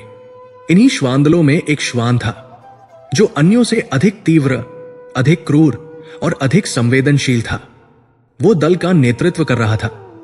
भागते हुए मृगों के एक झुंड का पीछा करते करते वो दल से बिछुड़ गया। मृग तो उसकी पहुंच से निकल गए, पर तभी उसकी तीक्ष्ण घ्राण शक्ति को एक विचित्र गंध मिली। ये किसी पशु की गंध नहीं थी, नहीं, ये किसी सामान्य आखेटक या वनवासी के पसीने की गंध थी। ये गंध अलग थी। ये यज्ञ की वेदी से उठती हवी की सुगंध, शुष्क मिट्टी और एक स्थान पर वर्षों तक एकाग्र की गई तपोर्जा की मिलीजुली तीक्ष्ण गंध थी। श्वान भ्रमित हो गया। उसका प्रशिक्षण उसे मनुष्यों पर भौंकने से रोकता था, पर यह गंध मानवीय नहीं थी। ये एक शक्तिपुंज की गंध थी। अपनी सहज वृत्ति से प्रेरित होकर वो उस गंध के स्रोत की ओर भागा। वो उस कोलाहलपूर्ण आखेट दल से बहुत दूर वन के उस गहन शांत हिस्से में पहुंच गया जहां आज तक हस्तिनापुर का कोई शिकारी नहीं पहुंचा था। वहां उस वटवृक्ष के नीचे एकलव्य अपनी समाधि में लीन था। वो अब केवल एक छात्र नहीं था। वर्षों की अनवरत, एकनिष्ठ और प्रचंड तपस्या ने उसे एक सिद्ध योगी में बदल दिया था। उसका शरीर कृश, किंतु तपाए हुए लोहे सा सुदृढ़ था। जटाएं उसकी पीठ पर फैली थी और उसकी आंखें मूंदी होने पर भी उसकी चेतना पूरे वन में व्याप्त थी। वो अपने मनोभेदी बाण के अंतिम चरण का अभ्यास कर रहा था। वो केवल पशुओं के विचार नहीं, वो अब काल के प्रवाह को पढ़ने का प्रयास कर रहा था। उसकी चेतना उसके शरीर में नहीं थी, वो ब्रह्मांडीय गुरुतत्व से जुड़ी हुई थी। उसके पार्श्व में आचार्य द्रोण की वो मृत्तिका की मूर्ति अब काई और लताओं से ढक गई थी, पर उसका तेज पहले से कहीं अधिक प्रदीप्त हो रहा था। तभी आखेटक श्वान उस पवित्र स्थान पर पहुंच गया। उसने उस मूर्ति को देखा, फिर उस मूर्ति के समक्ष बैठे उस जटाधारी गतिहीन मानव को देखा। श्वान की वृत्ति ने उसे बताया कि यह मानव जीवित है, पर उसकी ऊर्जा किसी शिला की भांति स्थिर थी। और फिर उस श्वान ने वो किया जो उसकी प्रकृति थी। उस गहन सन्नाटे को चीरते हुए उसने उस शक्तिपुंज को देखकर भौंकना आरंभ कर दिया। वो एक साधारण भौंकना नहीं था, वह उस योगिक शांति पर एक पाश्विक प्रहार था। एकलव्य की समाधि जो ब्रह्मांड की गहराइयों को छू रही थी, एक झटके से खंडित हो गई। वो उस असीम आनंद की अवस्था से गिरकर पुनः अपने स्थूल शरीर में आ गिरा, जैसे किसी वीणा के समस्त तारों को एक साथ झकझोर कर तोड़ दिया गया हो। उसके स्नायु तंत्र में एक तीव्र पीड़ा की लहर दौड़ गई। उसकी आंखें खुली। उन आंखों में अब वो क्रोध नहीं था जो हिरणों के झुंड को देखकर आया था। ये उससे परे था। ये एक सिद्ध का क्रोध था जिसकी सिद्धि में विघ्न डाला गया था। ये वह प्रलयंकारी रोष था जो तपस्या के भंग होने पर उत्पन्न होता है। ये सहस्त्रों वर्षों की साधना के एक क्षण में नष्ट हो जाने का क्रोध था। उसे श्वान नहीं दिखा, उसे विघ्न दिखा। मौन। उसके कंठ से केवल एक शब्द निकला। उसने अपने धनुष को देखा भी नहीं। उसका हाथ स्वयं ही तूनीर की ओर गया। ये शब्दभेदी बाण की पराकाष्ठा थी। उसका लक्ष्य श्वान का शरीर नहीं था, उसका लक्ष्य वो ध्वनि थी जो श्वान के कंठ से उत्पन्न हो रही थी। 7 बाण एक के बाद एक, वायु से भी तीव्र गति से। वे इतने वेग से चले कि उनकी कोई साय साय की ध्वनि भी नहीं हुई। वे केवल थे। श्वान ने भौंकने के लिए जैसे ही अपना मुख पुनः खोला, पहला बाण उसके खुले मुख के ऊपरी जबड़े में धंस गया, दूसरा बाण निचले जबड़े में, तीसरा, चौथा, 5वां, छठा, 7वां। एक पलक झपकने से भी कम समय में उन 7 बाणों ने श्वान के मुख के भीतर एक जाली बुन दी।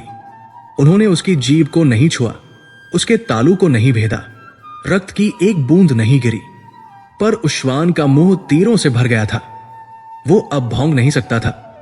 केवल भय और पीड़ा से घिघी बंधी रह गई थी। ये एक अमानवीय, असंभव और भयावह कौशल था। कुछ दूर राजकुमारों का दल उस श्वान के अकस्मात चुप हो जाने से चकित था। अग्रणी श्वान मौन क्यों हो गया? एक श्वान रक्षक ने कहा। संभवतः किसी व्याघ्र ने उस पर आक्रमण कर दिया हो। दुर्योधन ने अपने धनुष को कसते हुए कहा। नहीं। अर्जुन ने अपना सिर हिलाया। यदि व्याघ्र होता तो हमें एक अंतिम चीत्कार अवश्य सुनाई देती। ये मौन अस्वाभाविक है। वे सब उस दिशा में बढ़े। जब वे उस वटवृक्ष के समीप पहुंचे तो उन्होंने जो देखा उससे उनके रोंगटे खड़े हो गए। श्वान जीवित खड़ा था। वो भय से कांप रहा था और उसका मुख बाणों के एक पिंजरे से बंद था। बाण इतनी सटीकता से लगे थे कि वे उसके मांस को केवल स्पर्श कर रहे थे, उसे भेद नहीं रहे थे। यह शल्य चिकित्सा से भी अधिक सूक्ष्म कार्य था। दुर्योधन ने अविश्वास से अपनी आंखें मली। भीम ने अपनी गदा भूमि पर टिका दी। यह किसकी धृष्टता है? परंतु अर्जुन ने एक पग आगे बढ़ाया। वो उस श्वान के पास घुटनों पर बैठ गया। उसने उन बाणों को छुआ। उसने उस जाली की बनावट को देखा। उसने उस कोण को परखा जिस कोण से वे बाण चलाए गए थे। उसने उस वेग की गणना की जो उन्हें यहां तक लाया होगा। और फिर उसने अपने हाथों को देखा। उसका शरीर कांप गया। वह अर्जुन जो स्वयं को विश्व का सर्वश्रेष्ठ धनुर्धर मानता था, जो एक घूमती हुई मछली की आंख को केवल प्रतिबिंब में देखकर भेद सकता था, वो जानता था वो ये नहीं कर सकता। ध्वनि के आधार पर एक जीवित गतिशील प्राणी के मुख के भीतर बिना रक्त बहाए बाणों का पिंजरा बुन देना, यह मानव कौशल नहीं था। यह किसी देवता या असुर का कार्य था। अर्जुन के हाथ शिथिल पड़ गए। उसका प्रिय धनुष जो उसकी देह का ही एक अंग था, उसके कांपते हाथों से छूटकर धप की ध्वनि के साथ भूमि पर गिर पड़ा। उसका अहंकार, उसका आत्मविश्वास, उसका अपने सर्वश्रेष्ठ होने का ज्ञान, सब कुछ उस एक क्षण में चूर चूर हो गया। तभी आचार्य द्रोण वहां पहुंचे। उन्होंने राजकुमारों के चेहरों पर भय देखा, अर्जुन को शस्त्रहीन और स्तब्ध देखा, और फिर उस श्वान को देखा। जैसे ही उनकी दृष्टि उन बाणों पर पड़ी, उनका चेहरा पीला पड़ गया। उनका हृदय, जो वर्षों से शांत था, एक नगाड़े की भांति पीटने लगा। सिद्ध योगी की वो भयावह छवि उनके सम्मुख पुनः जीवित हो उठी। वे आगे बढ़े। उन्होंने कांपते हाथ से एक बाण को छुआ। ये तीरों की बनावट नहीं थी जिसने उन्हें भयभीत किया था। बाण साधारण थे, वन में मिलने वाले सरकंडों से बने थे। उन पर लगे पंख भी साधारण जंगली पक्षियों के थे। ये हस्तिनापुर के राजकीय शस्त्रागार के बाण नहीं थे। ये वो ऊर्जा थी जो उन बाणों पर लगी थी। द्रोणाचार्य ने अपने तपोबल से उस ऊर्जा को स्पर्श किया। ये किसी मंत्र से अभिमंत्रित नहीं थी। इसमें किसी दिव्यास्त्र का आह्वान नहीं था। यह शुद्ध एकाग्र तप शक्ति थी। ये वो ऊर्जा थी जो वर्षों तक एक ही स्थान पर, एक ही संकल्प के साथ, एक ही गुरु को साक्षी मानकर जागृत की जाती है। ये योग की ऊर्जा थी, शस्त्र की नहीं। और उस ऊर्जा के मूल में द्रोण को एक और चीज का अनुभव हुआ, एक दबा हुआ, प्रचंड और वर्षों पुराना क्रोध। नहीं, द्रोण के कंठ से एक अस्फुट चीत्कार निकली। वे समझ गए। उन्होंने उस निषाद बालक को अस्वीकार किया था। उन्होंने उसकी भक्ति को ठुकरा दिया था, यह सोचकर कि वे उसे तोड़ देंगे। पर उन्होंने उसे तोड़ा नहीं था। उन्होंने अनजाने में ही उसे उस मार्ग पर धकेल दिया था जहां उसे किसी गुरु की आवश्यकता ही नहीं रही। उसने सीधे गुरु तत्व से ही ज्ञान प्राप्त कर लिया था। वे बहुत देर कर चुके थे। ऋषि की भविष्यवाणी अक्षरशः सत्य हो गई थी। एकलव्य ने वो शक्ति प्राप्त कर ली थी, वो शक्ति जो अर्जुन और कर्ण दोनों की संयुक्त शक्ति से भी परे थी। वो शक्ति जिसे धर्म का संतुलन प्राप्त नहीं था। द्रोणाचार्य उस श्वान को नहीं देख रहे थे। वे भविष्य के उस कुरुक्षेत्र को देख रहे थे जहां ये ऊर्जा अधर्म के पक्ष में खड़ी होकर धर्म की समस्त सेनाओं का सहार कर रही थी। अगर आज इसे नहीं रोका गया, द्रोण कांपते हुए सोचने लगे। उनका पूरा शरीर शीत से कांप रहा था। अगर आज मैंने इस ऊर्जा के स्रोत को नष्ट नहीं किया तो महाभारत का परिणाम पहले ही तय हो चुका है और धर्म की हार निश्चित है। वे जानते थे कि यह धनुर्धर यही कहीं पास में है। उन्हें उसे खोजना होगा और उन्हें वह करना होगा जो उनके अपने गुरुधर्म की हत्या होगी, जो किसी भी पाप से बड़ा पाप होगा। पर अब उनके पास कोई और विकल्प नहीं बचा था। आचार्य द्रोण के मुख का रक्त जैसे किसी ने सोख लिया हो। वो पीलापन जो श्वान को देखकर आया था, अब एक भयंकर राख जैसी विवरणता में बदल गया था। वो कांप रहे थे, पर यह भय का कंपन नहीं था। यह उस भविष्य के साक्षात्कार का कंपन था जिसे वे टालना चाहते थे, पर जो अब उनके सम्मुख मूर्तिमान खड़ा था। वो यही है। उनके शुष्क कंठ से केवल इतना निकला। उन्होंने अर्जुन की ओर नहीं देखा। उन्होंने किसी राजकुमार को कोई आदेश नहीं दिया। वे स्वयं उस श्वान को छोड़कर उस ऊर्जा के स्रोत की ओर यंत्रवत बढ़ चले, जैसे कोई पतंगा अग्नि की ओर खिंचता चला जाता है। राजकुमार अपने आचार्य के इस अभूतपूर्व भयभीत रूप को देखकर मौन होकर उनके पीछे हो लिए। अर्जुन ने अपना गांडीव उठा लिया था, पर उसके कंधे झुके हुए थे। वो जानता था कि वो आज अपने जीवन की सबसे बड़ी पराजय से मिलने जा रहा है। वे वन के उस गहनतम भाग में प्रविष्ट हुए। यहां वृक्ष इतने सघन थे कि सूर्य का प्रकाश भी छनकर नहीं आ रहा था। एक धुंधल का छाया हुआ था, पर उस धुंधलके में भी एक स्थान था जो स्वयं प्रकाशित हो रहा था। यह किसी दीपक का प्रकाश नहीं था, यह उस तप ऊर्जा का प्रकाश था जिसे द्रोण ने बाणों पर अनुभव किया था। और फिर वे उस स्थान पर पहुंचे। वे एक प्राकृतिक वेदी के सम्मुख खड़े थे। वहां उस विशाल वटवृक्ष के नीचे उन्होंने जो देखा, उससे द्रोण के पैरों तले की धरती खिसक गई। वहां आचार्य द्रोण की एक मूर्ति स्थापित थी। यह मिट्टी की थी, पर वर्षों के धूप, जल और वायु ने इसे पाषाण सी दृढ़ता दे दी थी। इस पर काई की हरी चादर बिछ गई थी। लताओं ने इसे आत्मीयता से जकड़ लिया था और इसके चरणों में प्रतिदिन चढ़ाए जाने वाले वन पुष्पों का एक सूखा ढेर लगा था। मूर्ति का मुख वो अद्भुत था ये वो द्रोण नहीं थे जिसे राजकुमार जानते थे, वो कठोर, अनुशासक, पक्षपाती द्रोण नहीं। ये वो द्रोण थे जिसकी कल्पना एक भक्त ही कर सकता था। शांत, करुणामय, ज्ञान का सागर। ये मूर्ति स्वयं द्रोण से अधिक गुरु लग रही थी। द्रोण को लगा जैसे किसी ने उनके अहंकार पर एक गदा से प्रहार किया हो। उन्होंने उस बालक को ज्ञान नहीं दिया और उस बालक ने उनके अभाव को ही अपना ज्ञान बना लिया। तभी उनकी दृष्टि मूर्ति के सम्मुख बैठे उस तपस्वी पर पड़ी। वो एकलव्य था, पर वो किशोर नहीं था जो वर्षों पहले अपमानित होकर उनके द्वार से लौटा था। ये एक सिद्ध था। उसकी जटाएं भूमि को स्पर्श कर रही थी। उसका शरीर तपस्या की अग्नि में तपकर कृष्ण अस्वर्ण हो गया था। उसकी आंखें मूदी थी, पर उसकी देह से वही ऊर्जा विकृत हो रही थी जिसने श्वान को मौन कर दिया था। वो समाधि में था। राजकुमारों के आगमन के कोलाहल से या शायद अपने गुरु की उपस्थिति की तरंगों से उसकी समाधि भंग हुई। एकलव्य ने अपनी आंखें खोली। उसकी दृष्टि पहले उन राजकुमारों पर पड़ी। उसने दुर्योधन को देखा, भीम को देखा, उन सभी गौरवर्ण राजसी वस्त्रों में लिपटे योद्धाओं को देखा। उसकी दृष्टि में न कोई भय था, न कोई घृणा। वहां केवल एक गहन, ठहरी हुई उदासीनता थी, जैसे कोई पर्वत अपने नीचे रेंग रही चींटियों के दल को देख रहा हो। फिर उसकी दृष्टि अर्जुन पर पड़ी। उसने अर्जुन के हाथ में गांडीव को देखा, उसके झुके हुए कंधों को देखा। एकलव्य के होठों पर एक क्षीण सी मुस्कान आई, वही मुस्कान जो उसने हिरणों के झुंड को देखकर बिखेरी थी।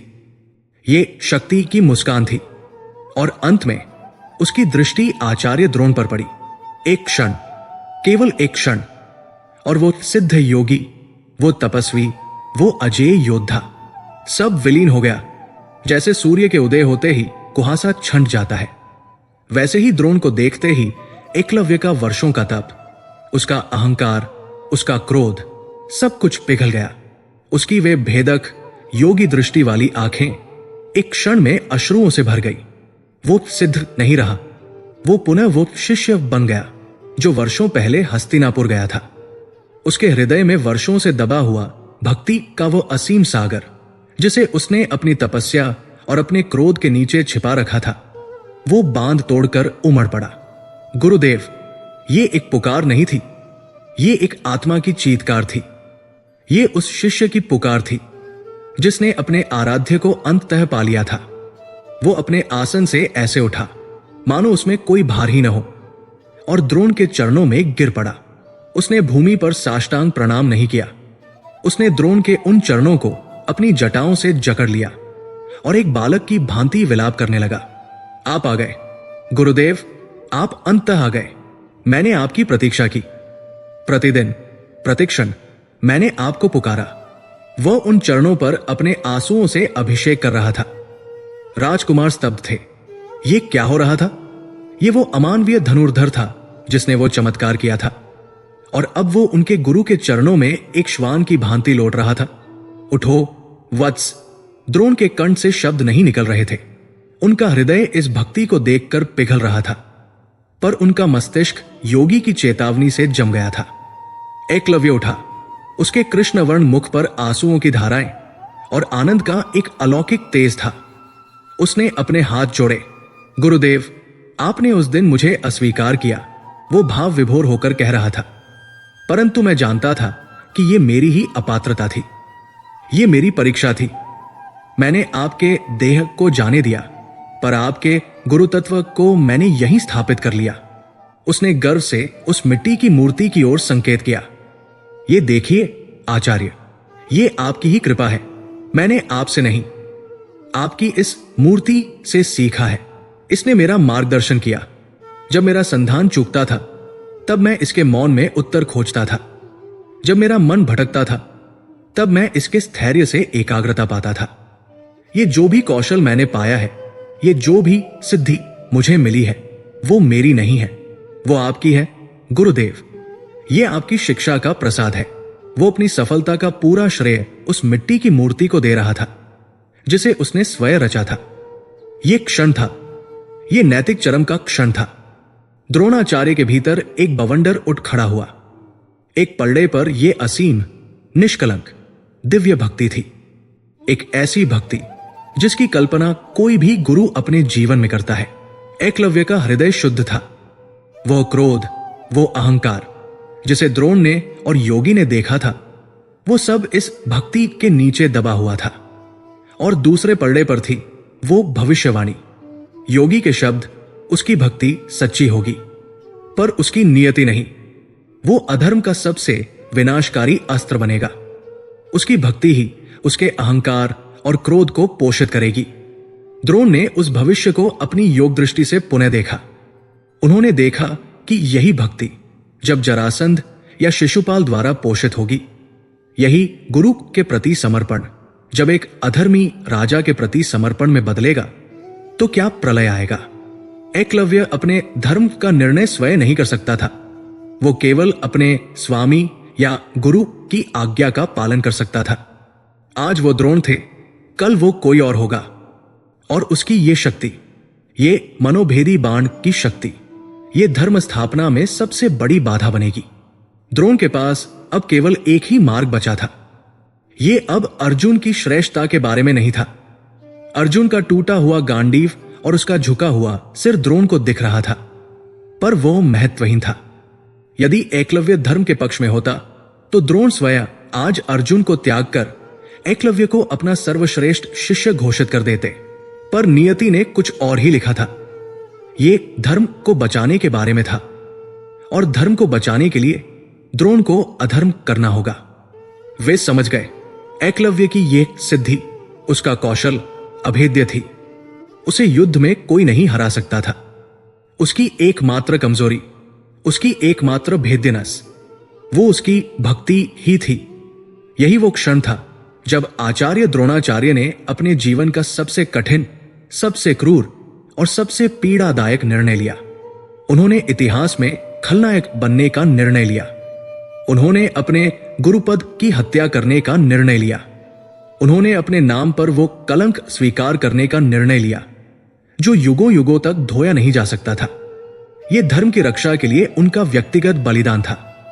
उनके मुख पर जो पिघलने के भाव आए थे, वे सब जम गए।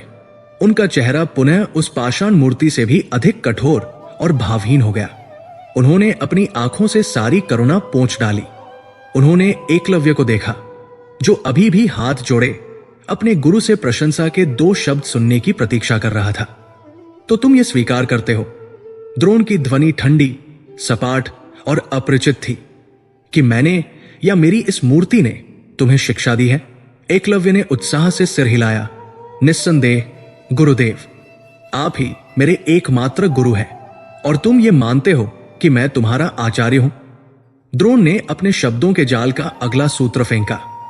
मेरे प्राणों से भी अधिक एकलव्य की भक्ति में कोई संदेह नहीं था। उत्तम। द्रोण ने एक गहरी ठंडी श्वास ली। तो फिर आचार्य द्रोण को अपने इस शिष्य से अपनी गुरु दक्षिणा प्राप्त करने का अधिकार है। ये शब्द सुनते ही एकलव्य का चेहरा सूर्य की भांति खिल उठा। गुरु दक्षिणा, ये एक शिष्य के जीवन का सबसे बड़ा सौभाग्य होता है। ये स्वीकृति थी, ये अंतिम मुहर थी कि गुरु ने उसे शिष्य मान लिया है। आज्ञा कीजिए गुरुदेव। वो घुटनों के बल बैठ गया। मांगिए, आप जो मांगेंगे वो मेरे शीश पर आपकी आज्ञा होगी। मेरे पास ये प्राण है, ये तपस्या है, ये संपूर्ण वन का राज्य है। आप केवल संकेत कीजिए। ऐसा कुछ भी नहीं है जो एकलव्य अपने गुरु को देने से मना कर दे। उसने वचन दे दिया। भक्ति जाल में फंस गई थी। द्रोणाचार्य ने एक क्षण के लिए अपनी आंखें मूंदी। उन्होंने उस सिद्ध योगी को, भविष्य के उस धर्म युद्ध को और अपने नाम पर लगने वाले लांछन को अंतिम बार प्रणाम किया। फिर उन्होंने आंखें खोली। उनकी दृष्टि में अब न धर्म था न अधर्म, केवल एक शून्य था। एकलव्य, उन्होंने ठंडे भावहीन स्वर में कहा, जो किसी धातु के टकराने जैसा लग रहा था, यदि मैं तुम्हारा गुरु हूं और तुमने मुझे वह दक्षिणा देने का वचन दिया है जो मैं मांगूंगा, वचन दिया है गुरुदेव, तो सुनो, मुझे तुम्हारे ये राज्य, ये प्राण या तुम्हारी ये तपस्या कुछ नहीं चाहिए। द्रोण ने अपनी तर्जनी उठाई उस ओर नहीं जहां अर्जुन खड़ा था, बल्कि उस हाथ की ओर जिसने श्वान का मुख बाणों से भर दिया था। मुझे तुम्हारे दाहिने हाथ का अंगूठा चाहिए। शब्द कहे जा चुके थे। एक घना मृत्यु जैसा सन्नाटा छा गया। वन में पत्तों की सरसराहट बंद हो गई। पक्षियों का कलरव रुक गया। वायु मानो जम सी गई। राजकुमारों को विश्वास नहीं हुआ कि उन्होंने क्या सुना। भीम ने अपनी गदा को इतनी जोर से भींचा कि उसकी उंगलियां सफेद पड़ गई। युधिष्ठिर ने पीड़ा से अपनी आंखें बंद कर ली। नहीं आचार्य, ये अधर्म है।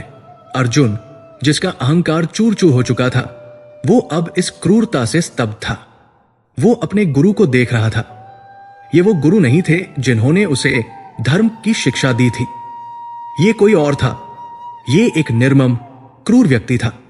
वो अपने प्रतिद्वंद्वी के लिए न्याय चाहता था। उसकी ऐसी विकृति नहीं। पर द्रोण अविचल खड़े रहे। वे एकलव्य के चेहरे को देखते रहे, जो उस अकल्पनीय मांग से स्तब्ध जड़ हो गया था। वन का वो घना सन्नाटा अब केवल मौन नहीं था, वो एक अभियोग बन गया था। प्रत्येक पत्ता, प्रत्येक कीट, प्रत्येक वायुकण आचार्य द्रोण की उस अकल्पनीय, अमानवीय मांग से स्तब्ध जड़ हो गया था। यह क्रूरता की पराकाष्ठा थी। यह गुरुपद का सबसे घिनौना, सबसे निकृष्ट रूप था। राजकुमारों की श्वासें अटक गई थी। युधिष्ठिर का धर्म ज्ञान इस अधर्म के भार से कांप उठा। नहीं आचार्य, वे फुसफुसाए, ये पाप है। आप ये नहीं कर सकते। भीम ने अपनी गदा को भूमि पर इतनी जोर से पटका कि धरती कांप उठी। ब्राह्मण, ये तुम्हारी क्षत्रिय शिक्षा नहीं, ये तुम्हारी कुटिलता बोल रही है। यदि ये निषाद नहीं होता तो क्या तुम अर्जुन से भी यही मांगते? अर्जुन, जो अब तक अपने गुरु की इस लीला को समझने का प्रयास कर रहा था, उसका हृदय घृणा और लज्जा से भर गया। ये उसके गुरु थे, वो गुरु जिन्होंने उसे धर्म का मार्ग सिखाया। आज वो अपने प्रतिद्वंद्वी को, जिसने उसे कौशल में परास्त कर दिया था, इस निर्ममता से अपंग होते हुए देख रहे थे। ये श्रेष्ठता नहीं थी, ये कायरता थी। वो अपने गुरु के इस पतन पर स्तब्ध था। कौरवदल में भी एक असहज चुप्पी थी। दुर्योधन भी, जो अपने शत्रुओं से घृणा करता था, इस प्रकार की क्रूरता को समझ नहीं पा रहा था। यह युद्ध नीति नहीं थी, यह विभत्स था। सबकी आंखें एकलव्य पर थी। वे प्रतीक्षा कर रहे थे। वे उस ज्वालामुखी के फटने की प्रतीक्षा कर रहे थे, जिसके क्रोध की एक झलक उन्होंने उस श्वान के मुख में देखी थी।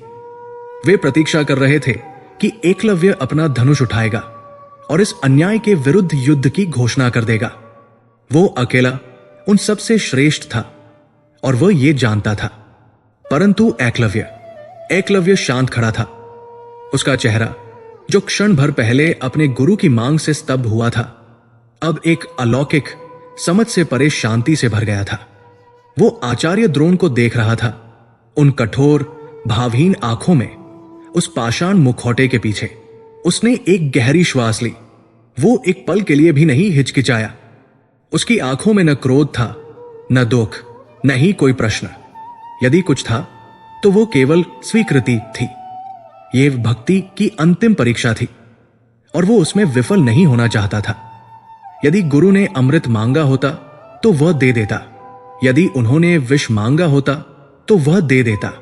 उन्होंने अंगूठा मांगा था। यह तो बहुत छोटी वस्तु थी। शांति से, बिना किसी नाटकीयता के, उसका हाथ अपनी कमर पर बंधी उस साधारण सी आखेटक कटार, खंजर पर गया। यह वही कटार थी जिससे वो फल काटता था या आखेट का चर्म छिलता था। उसने कटार को बाहर निकाला। उसकी धार सूर्य के उस क्षीण प्रकाश में भी चमक उठी, जो पत्तों से छनकर आ रहा था। राजकुमारों की चीख निकलने को हुई। रुक जाओ निषाद, अर्जुन चिल्लाया, इस अधर्म में भागीदार मत बनो। पर एकलव्य ने किसी की नहीं सुनी। वो केवल अपने गुरु के आदेश को सुन रहा था। वो द्रोण के चरणों के सम्मुख घुटनों के बल बैठ गया।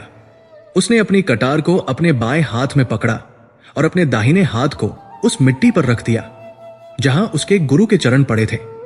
उसने एक क्षण के लिए अपनी आंखें मूंदी, जैसे वह उस गुरुतत्व को प्रणाम कर रहा हो जिसे उसने उस मूर्ति में पूजा था। और फिर, इससे पहले कि कोई उसे रोक पाता, उसने अपनी पूरी शक्ति से एक ही झटके में अपने दाहिने हाथ के अंगूठे को अपनी हथेली से काटकर अलग कर दिया। खच की एक नम भयावह ध्वनि हुई। रक्त का एक फव्वारा फूटा जिसने द्रोण के चरणों के निकट की भूमि को लाल कर दिया। युधिष्ठिर ने पीड़ा से अपनी आंखें फेर ली। भीम ने क्रोध से गुर्राते हुए एक वृक्ष पर मुक्का मार दिया। अर्जुन कांपता हुआ वही भूमि पर बैठ गया। एकलव्य के मुख से पीड़ा की एक सिसकारी तक नहीं निकली। उसका चेहरा भावहीन था, जैसे उसने मिट्टी का कोई खिलौना काटा हो, अपना अंग नहीं। उसने उस कटे हुए रक्तिम मांस के लोथड़े को, अपने अंगूठे को अपने बाएं हाथ से उठाया। उसने उसे पास पड़े एक बड़े स्वच्छ पत्ते पर रखा और फिर जैसे कोई भक्त अपने इष्ट देव को सबसे अनमोल पुष्प चढ़ाता है, उसने उस पत्ते को आचार्य द्रोण के चरणों में अर्पित कर दिया। आपकी गुरु दक्षिणा आचार्य। उसकी आवाज शांत थी पर रक्तहानि से हल्की कांप रही थी। द्रोण ने उस अंगूठे को नहीं देखा, उन्होंने उस रक्त को नहीं देखा। वे केवल एकलव्य के चेहरे को देख रहे थे, उस चेहरे पर आते परिवर्तनों को देख रहे थे। जिस क्षण अंगूठा कटा, जिस क्षण वो सिद्धि का आधार जो प्रत्यंचा को खींचता था देह से अलग हुआ, एक अभूतपूर्व घटना घटी। यह केवल एक भौतिक अंग का कटना नहीं था। एकलव्य को लगा जैसे उसके भीतर कुछ टूट गया हो, कुछ विलीन हो गया हो। वह शक्ति जो उसे मनोभेदी बाण का ज्ञान देती थी, वो प्रचंड अहंकारी ऊर्जा जिसे उसने अपने क्रोध और हठ से वर्षों में साधा था, वो लुप्त हो गई, जैसे किसी ने जलते हुए दीपक को फूंक मारकर बुझा दिया हो। वो योगिक अवस्था, वो ब्रह्मांडीय ज्ञान से जुड़ाव, वो सब एक क्षण में उससे छिन गया। वो सिद्ध नहीं रहा। उसने अपने भीतर एक असहनीय भयानक रिक्तता का अनुभव किया। उसकी वर्षों की तपस्या, उसका अहंकार, उसकी श्रेष्ठता सब उस बहते हुए रक्त के साथ मिट्टी में विलीन हो रहे थे। परंतु जैसे ही वो अहंकारी सिद्धियां लुप्त हुई, कुछ और था जो शुद्ध हो गया। उसकी भक्ति, वो भक्ति जो अब तक शक्ति पाने का एक माध्यम थी, वो भक्ति जो स्वयं को सिद्ध करने के अहंकार से दूषित थी, वो अब शुद्ध हो गई, वो निर्मल हो गई। अब उसके पास अपने गुरु को देने के लिए कुछ नहीं बचा था, न कौशल, न सिद्धि, न अहंकार। उसके पास केवल भक्ति बची थी, शुद्ध, बिना किसी शर्त की, बिना किसी मांग की भक्ति। और जैसे ही रक्त बहा, जैसे ही अहंकार नष्ट हुआ, एकलव्य को आत्मज्ञान प्राप्त हुआ। उसकी दृष्टि जो अब तक भौतिक वस्तुओं को देखती थी, वो अब सत्य को देखने लगी। उसने आचार्य द्रोण की आंखों में देखा और उस एक क्षण में उसे सब दिख गया। उसे उस सिद्ध योगी का चेहरा दिखा जिसकी चेतावनी द्रोण के मस्तिष्क में गूंज रही थी। उसे भविष्य का वो रंग दिखा, उसे स्वयं अपनी छवि दिखी, वो मेघवर्ण योद्धा जिसकी आंखों में यही क्रूर शक्ति थी, जो जरासंध या शिशुपाल जैसे अधर्मी राजाओं की ढाल बना खड़ा था। उसने स्वयं को धर्म के विरुद्ध, कृष्ण के विरुद्ध, अर्जुन के विरुद्ध लड़ते देखा। उसने स्वयं को आर्यावर्त के पतन का सबसे बड़ा अस्त्र बनते देखा। उसने अपनी अधर्मी नियति का वो भयंकर अभिशाप देखा। और तब उसने द्रोण की पीड़ा को देखा। उसने उस गुरु के धर्म संकट को देखा जिसने अपने शिष्य को इस भयावह नियति से बचाने के लिए स्वयं खलनायक बनना स्वीकार कर लिया। एकलव्य समझ गया, द्रोण ने उसका अंगूठा नहीं मांगा था, उन्होंने उसे उसकी नियति से बचाया था। उन्होंने उसे अधर्म के उस रसातल में गिरने से बचा लिया था जिसकी ओर वो अपनी सिद्धि के अहंकार में बढ़ा चला जा रहा था। उन्होंने उसका कौशल नहीं छीना था, उन्होंने उसका पतन छीना था। उन्होंने उसे एक अजेय योद्धा बनने से रोककर उसे एक शुद्ध भक्त बने रहने दिया। ये दंड नहीं था, ये मोक्ष था। ये क्रूरता नहीं थी, ये करुणा थी, एक गुरु की सबसे गहन, सबसे पीड़ादायक करुणा। एकलव्य जो अब तक केवल घुटनों पर था, वो अब अपने गुरु के चरणों में गिर पड़ा। वो अब विलाप नहीं कर रहा था, वो कृतज्ञता से कांप रहा था। उसने अपने मस्तक को अपने ही रक्त से सनी उस भूमि पर रख दिया। गुरुदेव, वो केवल इतना ही फुसफुसा सका। द्रोण ने अपनी आंखें बंद कर ली। उनके कठोर मुखौटे पर एक दरार पड़ती दिखी। पर उन्होंने उसे संभाल लिया। यहां एक बलिदान हुआ था, पर यह बलिदान एकलव्य के अंगूठे का नहीं था। असली बलिदान गुरु द्रोण का था। द्रोण ने धर्म की रक्षा के लिए, उस भविष्य को बचाने के लिए, उस योगी के वचन को सत्य होने से रोकने के लिए स्वेच्छा से युगों युगों तक अन्यायी, पक्षपाती और जातिवादी कहलाने का कलंक स्वीकार किया था। उन्होंने अर्जुन को श्रेष्ठ बनाने के लिए यह नहीं किया था। अर्जुन तो पहले ही परास्त हो चुका था। उन्होंने ये धर्म को श्रेष्ठ बनाए रखने के लिए किया था। एकलव्य ने अपना अंगूठा देकर गुरुवचन निभाया था, लेकिन द्रोण ने अपना सम्मान, अपनी ख्याति और इतिहास में अपना गौरव बलिदान करके एक गुरु का वो कठोरतम कुरुधर्म निभाया था, जिसे निभाने का साहस युगों में कोई एक ही कर पाता है। एकलव्य की यह कहानी एक शिष्य के बलिदान की नहीं थी, जितना संसार उसे समझेगा। यह कहानी एक गुरु के मौन, अदृश्य और कलंकित बलिदान की कहानी थी। द्रोणाचार्य एक पल भी वहां नहीं रुके। उन्होंने उस अंगूठे को नहीं छुआ। उन्होंने उस रक्तरंजित भूमि को नहीं देखा। उन्होंने अपने सबसे शुद्ध भक्त एकलव्य की ओर मुड़कर भी नहीं देखा। यदि वे एक क्षण भी और रुकते तो उनका पाषाण हृदय पिघल जाता। वे घूमे, चलो। उन्होंने राजकुमारों को एक खोखली मृत आवाज में आदेश दिया और आचार्य द्रोण, आर्यावर्त के महानतम गुरु, अपने सम्मान और अपनी कीर्ति की चिता को अपने ही कंधों पर उठाए उस वन से बाहर निकल गए, अपने ऊपर उस कलंक को सदा के लिए ओढ़कर, जिसे इतिहास कभी समझ नहीं पाएगा।